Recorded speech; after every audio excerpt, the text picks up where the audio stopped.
Hoy es miércoles de nuestro segmento del Instituto Panameño de Habilitación Especial, el IPE Inclusivo.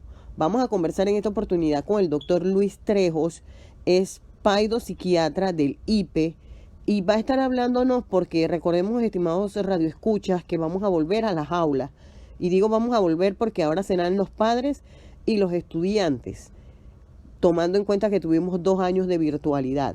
Doctor Trejos, ese estrés y la adaptación en el estudiante, en el docente al retornar a las aulas, pero también de los padres, ¿cómo debe ser manejado? ¿Debemos ya ir hablando con nuestros hijos? ¿Cómo debemos hacerlo? Claro, yo creo que en este momento es muy oportuno, pues, recomendarle a los padres que esto no es un tema que solamente aparece ahora por volver a la virtualidad. Yo creo que de alguna manera muchas veces lo que aprendemos en nuestros hogares o lo que nuestros padres nos enseñan nos va a preparar para este desafío y cualquier desafío. Yo creo que es importante concientizar a la familia panameña de crear los espacios de comunicación que generalmente se obtienen antes en la comida, pero ahora como tenemos horarios diferentes, hay que crear esos espacios, no solo para hablar de noticias o para hablar de cosas pendientes, sino para hablar de la parte emocional que tanto hemos enfatizado las entidades tanto educativas como sanitarias, de lograr un bienestar socioemocional, y es por ello que no hay emociones ni negativas ni positivas. Entonces la mejor manera de preparar a los chicos o a las chicas y a nuestras adolescentes para entrar a un tema que tiene que ver con la virtualidad, con el tema de la presencialidad, es que sobre todo se pueda hablar de lo que se siente, porque muchas veces estas condiciones hay que individualizarlas. Hay chicos que están en este momento muy impacientes por regresar a sus aulas. Hay otros que desconocen lo que es un aula y nos hacen recordar mucho las escenas de la primera vez que alguno de nosotros fue a la escuela. Había niños que entraban muy sosegados, muy tranquilos, y había otros que sus llegadas a la escuela eran muy aparatosas. Así que yo creo que la comunicación y expresión emocional son vitales en este momento para preparar a nuestra juventud. ¿Qué debemos hacer, doctor Trejos? Porque si hay algo que no podemos olvidar es que muchos estudiantes se acostumbraron a que se daba clases con el apoyo de mamá, papá o un adulto que estaba con nosotros en esa virtualidad. Ahora estaremos solos. ¿Qué debemos hacer los padres o qué deben hacer los docentes cuando se encuentren con estos escenarios? Yo creo que en este momento la educación, hay dos temas bien importantes: educación e instrucción. A la escuela la mayor parte de las veces vamos a aprender instrucción, conocimiento, pero la educación es algo mucho más integral que involucra en la triada no solo al sujeto que es el niño o el adolescente, sino a la entidad educativa, escuelas o maestros y profesores o profesores. Yo creo que en este caso, con el tema de la virtualidad, ha cobrado importancia ese apoyo que tanto nosotros los médicos enfatizamos, porque es un chico que necesita un acompañamiento, y muchas veces ese acompañamiento estaba por la tableta, estaba por el teléfono o estaba por la pantalla de la computadora. Y cabe entonces resaltar que a la hora de individualizar la educación, la participación activa en el padre a distancia de la escuela o en su casa cobra importancia. Yo creo que no es nuevo que nuestros chicos necesitan ese apoyo, pero ahora los padres han tomado conciencia también del rol que tiene el maestro. No es solamente del maestro que tiene la responsabilidad de que aprendan un conocimiento, sino que el padre también tiene la responsabilidad de poner en práctica ese conocimiento para que pueda ser utilizado a lo largo de la vida de los jóvenes, de los niños y de los adolescentes. Doctor, ¿qué vamos a hacer ahora también cuando esos estudiantes tengan que volver a clases y mantener el distanciamiento social, mantener el tema de las mascarillas, las caretas, esa nueva realidad a la que ellos se enfrentarán? ¿Cuál es su consejo como psiquiatra?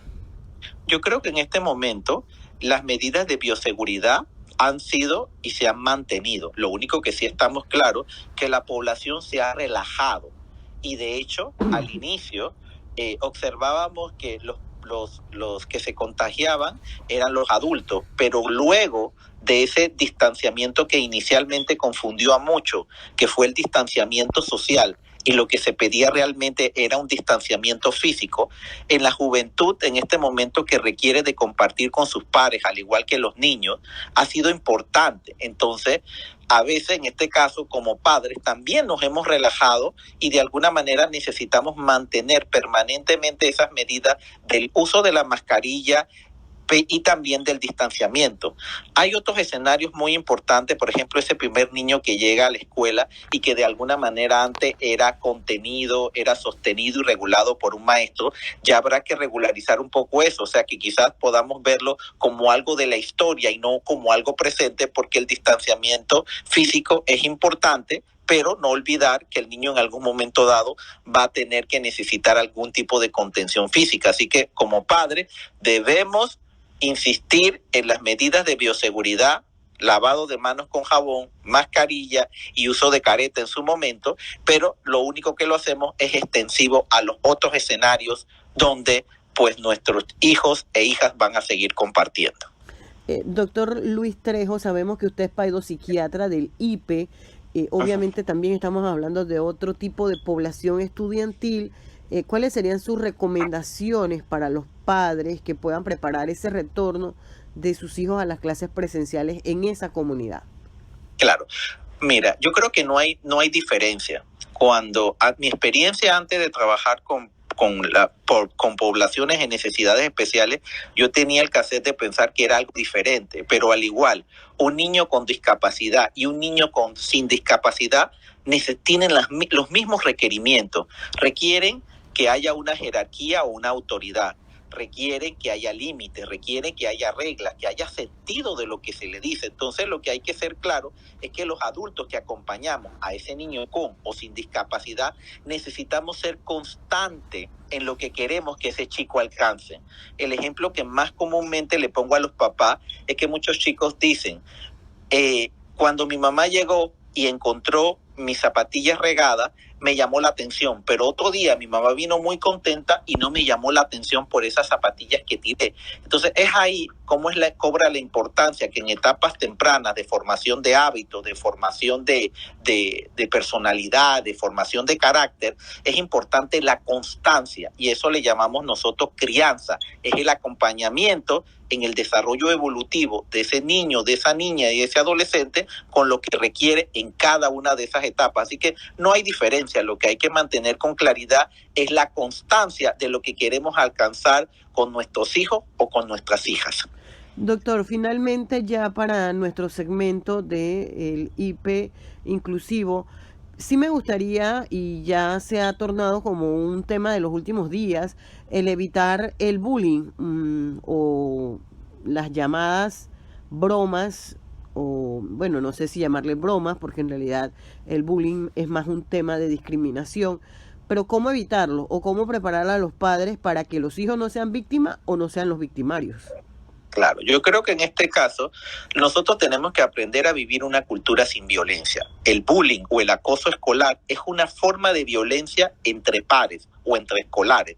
Por eso es importante que los adultos nos revisemos que existen diferentes tipos de violencia. La violencia verbal, que es cuando utilizamos palabras que degradan, o la violencia emocional, cuando privamos a alguien que exprese sus emociones, o la violencia sexual. Yo creo que en este momento, en este contexto, una de las cosas que tenemos que hacer como adultos es responsabilizarnos de lo que pensamos y sentimos y hacemos, porque tenemos a un menor de edad que está tratando de copiar modelos porque no los tiene. Entonces yo creo que la mejor manera de poder evitar o erradicar el bullying es que de alguna manera nos convertamos los adultos que acompañamos a los niños y niñas y adolescentes en verdaderos agentes de cambio, transformadores, y tomando en cuenta que la influencia que tengamos es la influencia que puede repercutir en los hombres y mujeres que tanto necesita esta nación para seguir construyéndola hacia un futuro donde la escuela sea segura y donde la escuela sea saludable para retornar a clases. De esta manera, estimados radioescuchas, de minuto a minuto, Radar Informativo, damos por culminada esa entrevista con el doctor Luis Trejo, paidopsiquiatra del IPE, en nuestro segmento del IP inclusivo, instando también a todos los padres, como bien lo decía el doctor, a tratar a todo ese grupo estudiantil que retorna a clase de manera igualitaria y bajo los mismos derechos. Muchísimas gracias, doctor Trejo, por su participación en Radar Informativo Minuto a Minuto.